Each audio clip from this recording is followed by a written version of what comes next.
Hi mga kaibigan, alam nyo, noong isang araw po ng linggo, may napanood ako na kung saan nagsama-sama sila. Oo, nagsama-sama ang mga anti-government. Ito yung mga tao na akala mo totoong may pagmamalasakit sa ating bansa. Akala mo totoong may pagmamahal.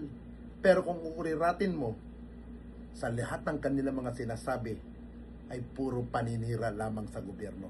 Wala silang naitutulong. Alam nyo, nung nakita ko ang bidyong ito na nagsasalita si Senator Robin Padilla, kung titignan mo at hindi mo iisipin, hindi mo sasalain, iisipin mo, makatotohanan ang kanyang sinasabi. Iisipin mo, nanggaling sa puso niya. Pero, kung susiriin mong mabuti at pagaganahin mo ang utak, iisipin mo, napakagaling na aktor ng ating senador na si Senator Robin Padilla. Bakit ka mo? Mabulaklak ang kanyang mga litanya.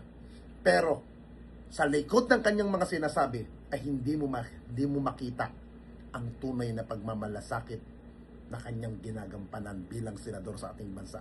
Na until now, matatapos ng kanyang term bilang senador sa loob ng 6 na taon, hanggang po ngayon, wala pa rin napapatunayan ng batas. Bagkus, mas napapatunayan niya yung pagdepensa, pagtanggol, at pagpapuri kay dating Pangulong Duterte kaysa pagkaabalahan niya ang pagiging niyang senador ng ating bansa. Ngayon, nakikita po ninyo, lahat ng sinabi ni Pangulong Rodrigo Roa Duterte, lalong-lalo na yung gera sa Middle East, nangyayari na ngayon. Nasa mga mukha natin, na dadating ang panahon, magkakaproblema tayo sa langis. Eto na. Nasa mga mukha na natin. 4 years ago, sinabi na niya. Ngayon, paano nila sasabihin na hindi tama si Digong? Paano nila sasabihin na yung isang taong nagsasalita kanina dyan ay isang, anong sabi nila daw? Kami daw ay mga Chinador. Kami daw ay mga tao ng China. Pero saan tayo lumalapit ngayon? Saan tayo tumatakbo ngayon? Sa China. Ano ang ibig sabihin nun? Ang ibig sabihin nun, alam, batid ni Tatay Digong na isang araw ang tutulong sa atin, kapitbahay natin. Napakaganda po nung kanta kanina. Bayan ko. Eksakto. Alam naman natin na hindi madadala si Digong doon sa dahig kung hindi tumulong ang sino.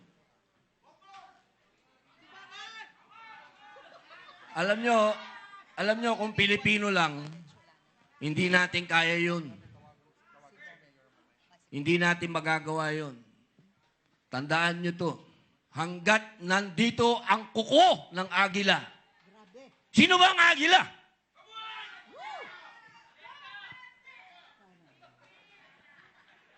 Talagang masyadong maraming nainom na kape to. Mas maraming nainom sa akin to. Ang ibig ko pong sabihin, mga mahal kong kababayan, kung sino po yung tunay na Pilipino talaga dito, si Digong. Tandaan po natin yon. Kung sino yung parang si Lapu-Lapu na tumindig, kalaban ang mga dayuhan, si Digong yun. Huwag nating kalimutan yon. Kaya sa nadala sa dahig. Dahil siya, sa panahon ngayon, ang bayani, tandaan ninyo. Bayani yan.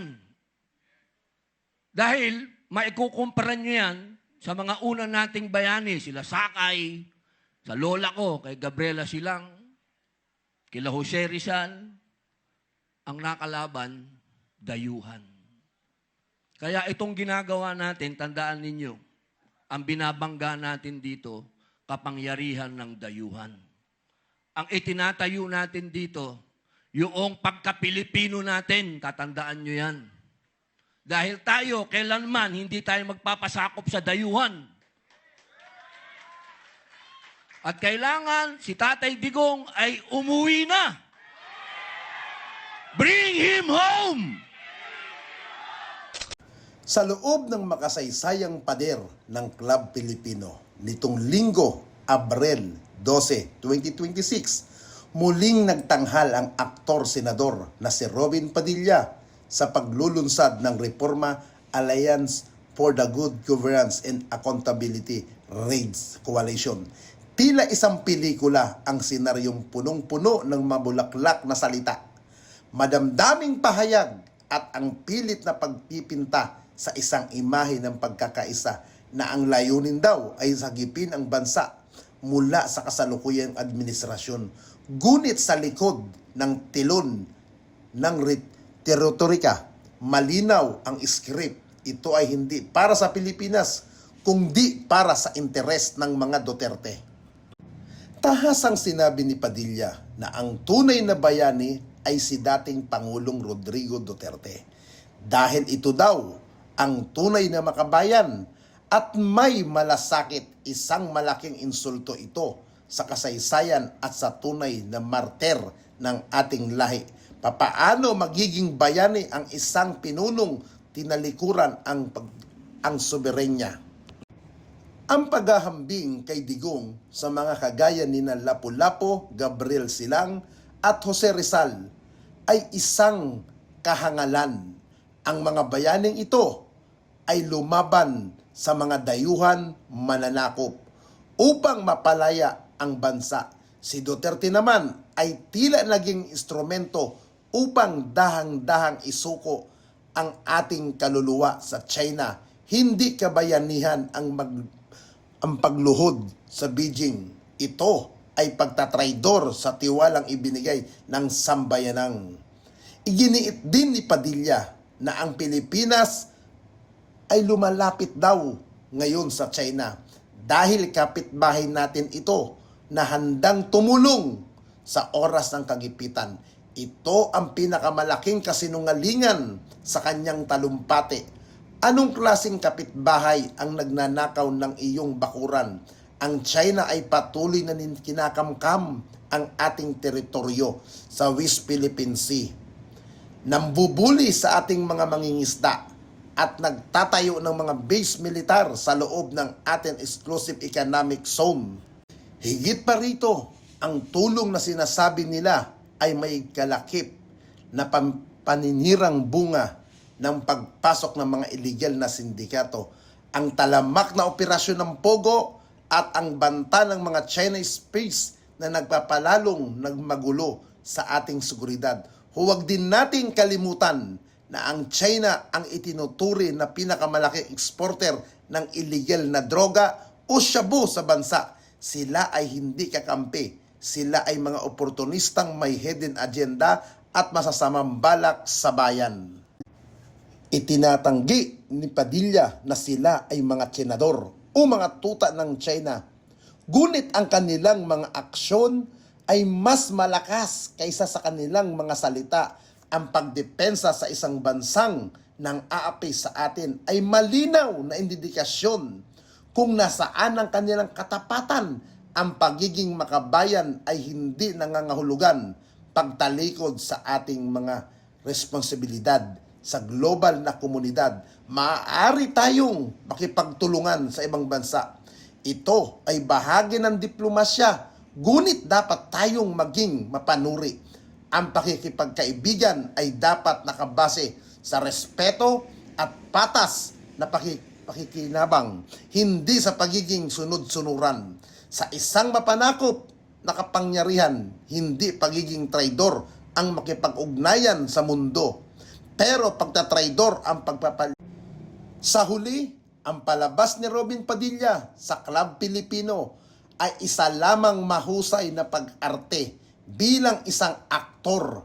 Alam niya kung paano gamitin ang emosyon upang ma-brainwash ng mga Pilipino. Ngunit ang katotohanan ay hindi mababago ng mga mabulaklak na pananalita. Si Padilla ay hindi pro-Philippines. Siya ay pro-Duterte lamang. Ang Raids Coalition ay hindi tunay na oposisyon para sa bayan, kundi isang meninismo upang protektahan ang pangsariling interes ng kanilang grupo. Panahon na upang magising ang sambayanan. Huwag tayong padala sa mga linya ng pampelikula na ang dulo ay pagbebenta sa ating soberanya. Ang tunay na malasakit sa ating bansa ay ang pagtayo laban sa dayuhang manunupil at sa mga lokal na leader na nagiging tulay nila sa darating na 2026. Tandaan natin ang mga mukhang ito na mas inuuna ang Beijing kaysa sa Maynila. No to Duterte sa 2028. Kaya po mga kaibigan, huwag tayong nagpapadala sa mga matatamis na pananalita. Yung akala mo, yung dinadaan sa galit, dinadaan sa padabog-dabog. Tandaan po natin, si Senator Robin Padilla, isang magaling na aktor. Alam niya kung papaano hulihin, kunin ang loob ng bawat mamamayang Pilipino. Dahil dyan po siya sanay, yung kumuha ng atensyon ng ating mga kababayan. Dahil siya po ay dating isang batikan na action star sa Pinilakan Tabi.